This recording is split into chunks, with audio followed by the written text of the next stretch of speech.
Now, as gardeners, one of the things that we need the most is compost. There is just never enough compost. And so today I'm going to just show you one of the simplest types of compost bins that you can put together. I'm Dave with Growing the Home Garden. Thanks for watching. And this is my pallet compost bin that I put together. These pallets came from our house build, which we completed in November of last year. So we're in the house for a whole year at this point. And these were just left over. They carried some of them bricks, some had blocks on it. There's a big long one here in the back that had siding on it. It's like a 10 feet or longer pallet that we just used as the back for this whole thing.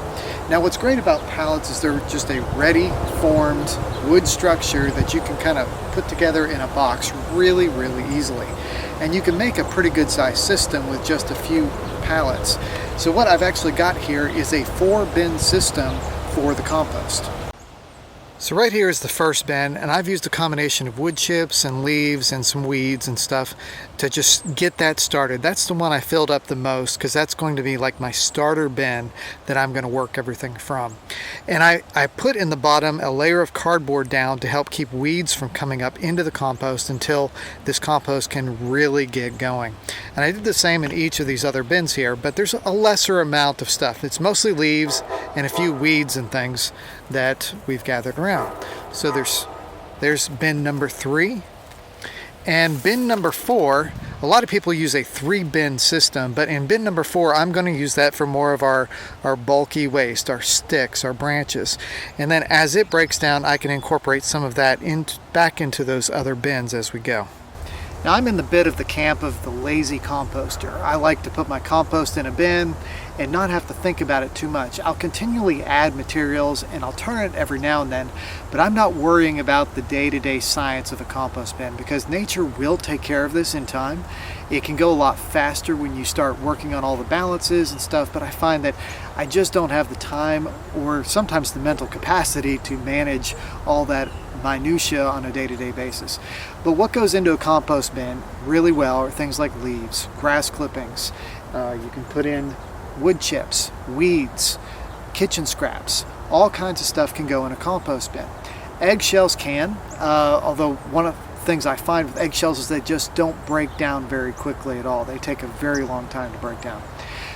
Coffee grounds is one of my favorites to use. We have coffee every day, coffee, tea, banana peels. There's a whole list of things that you can put into a compost bin. But what you want to avoid are meat products and dairy products because those can attract rodents. And we have quite a few rodents around here, don't really want to attract any of them into the compost bins themselves. So the idea behind the 3-bin compost system is pretty simple.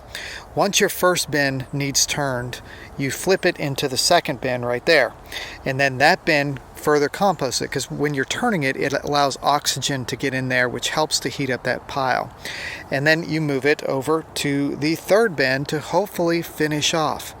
So while it's processing, each time you've moved it, you're adding more oxygen in there so that the microbes and bacteria that's going to break down all this stuff can do a better job. There's other ways around that. You can add some piping into the middle where you're getting more oxygen into the middle of the pile. There's all kinds of different ways of composting.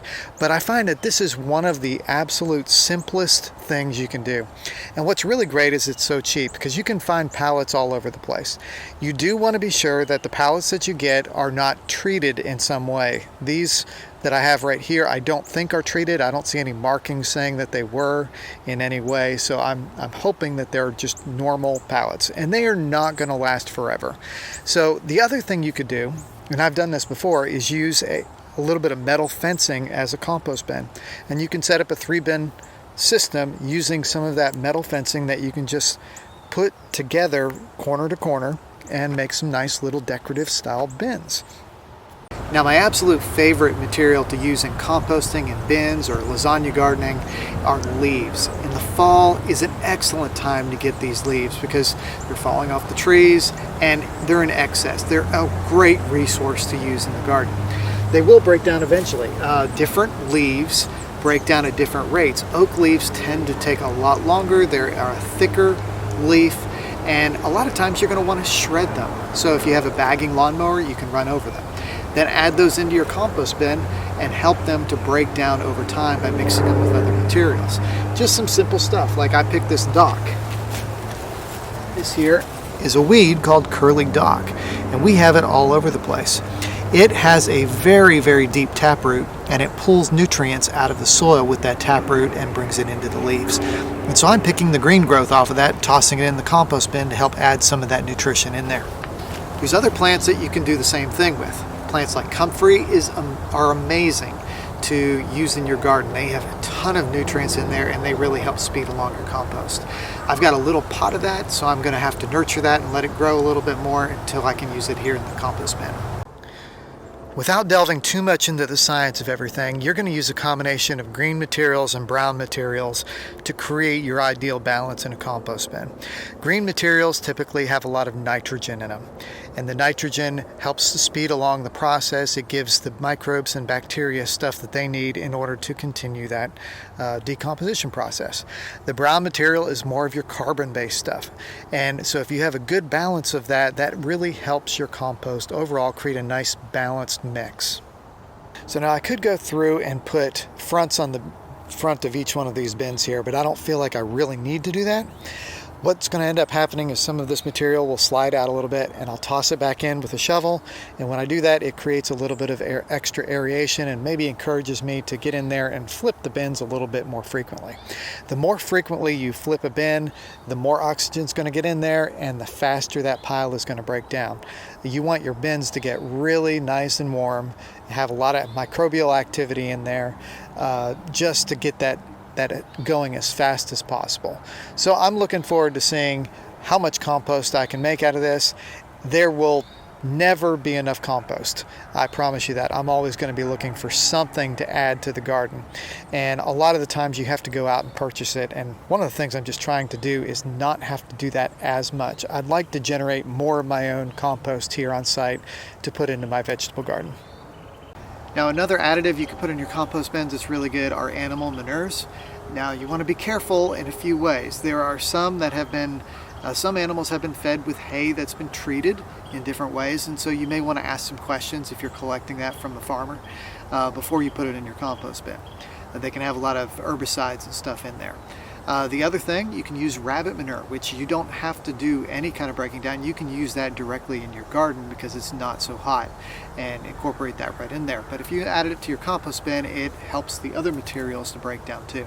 Chicken manure is one of those that's really hot. You don't want to use directly in your vegetable garden, so composting it first is one of the best ideas that you can do with it and help it to break down. So if you've got chickens and bedding material, throw that directly in the compost bin and give it some time with some other materials, and you'll have something really nice in a few months. Another important thing with your compost bin is to make sure that if you've got dry spells that you're giving them a little bit of moisture. So give them a good watering as you put your stuff in, your materials in. And if you've got a drought period like we had this year, give it a little bit of water every now and then, just to make sure that there's plenty of what the microbes need to continue the process. Now, I just did a video on a kitchen composter which created all this material, so I'm going to go ahead and throw this in the vegetable garden composters to allow this to further break down and maybe contribute toward making this compost go a little bit faster.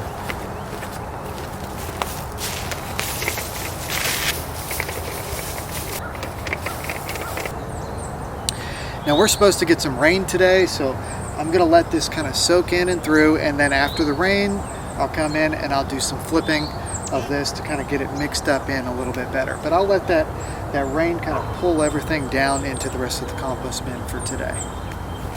Now, if you want an even simpler compost bin to put together, you just don't have time to put something like this or the ability to get those pallets, you can buy a roll of metal fencing with just like this right here, and just put it in a circle, tie the ends off, put it down into the ground with a T-post, and then start dumping your compost in that. That is a great way to throw all your leaves in it, your grass clippings, your yard waste, and let that break down. When you're done, you can take this up and remove it very easily and put it wherever you want it to go. So I think composting is one of the absolute most important things that you can do for the garden. You probably heard the saying that if you feed the soil, you feed the plants. And that's really what you're trying to do. You want to put all that nutrition into the ground so that your plants, your tomatoes, your peppers, your cantaloupe, your whatever you are growing, whatever you like to grow, has what it needs. And compost is one of the best things you can do to put that in there. So I'm Dave with Growing the Home Garden. Thanks for watching. Hit the like button, subscribe, and we'll catch you next time here on Growing the Home Garden.